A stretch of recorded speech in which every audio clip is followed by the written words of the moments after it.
They love coming to school. They ask me every day when we'll get to try it again. They come up with their own ideas in terms of what they can do to it, or what they want to turn their car into, or who they're going to battle next.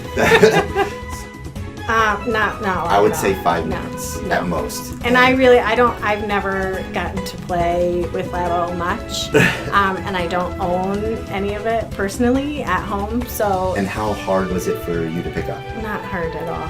Very and I was more worried about the students, and they picked it up even faster than I did. Right. I love it.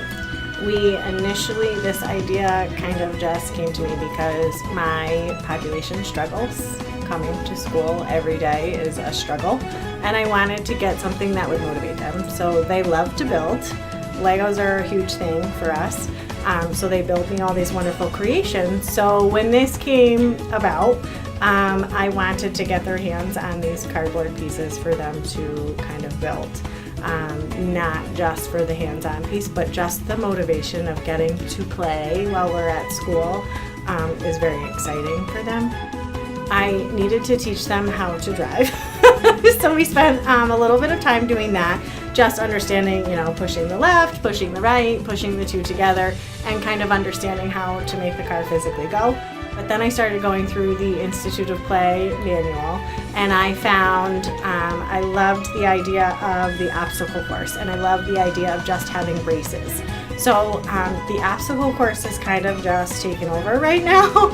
Every night I go home and I think of something new to come up with. So I've put together an obstacle course, and our friends are language concepts students. They struggle with language. They struggle to understand basic concepts that we take for granted every day.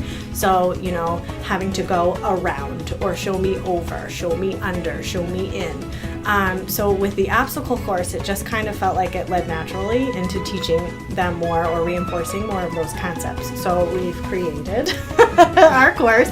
I have a pretend pond on the floor that they're going to have to tell me how to get through the course. I'm going to show it to them, and I'm going to say, what do we do here? How does this tie in with our car?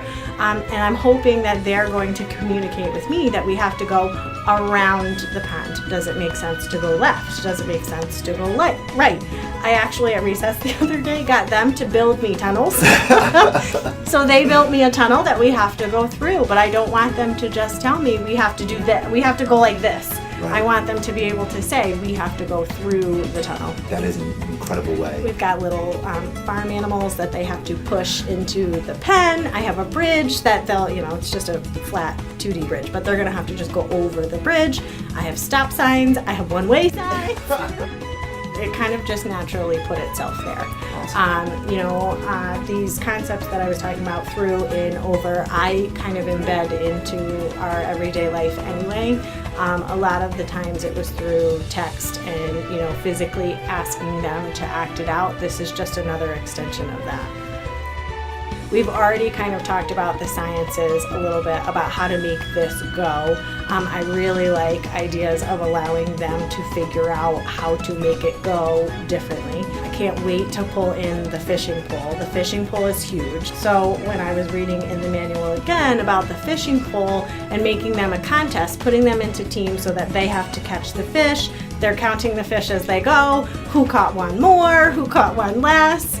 It was all, very exciting to think about how to pull in our math curriculum too, because they're ready. They're going to be jazzed.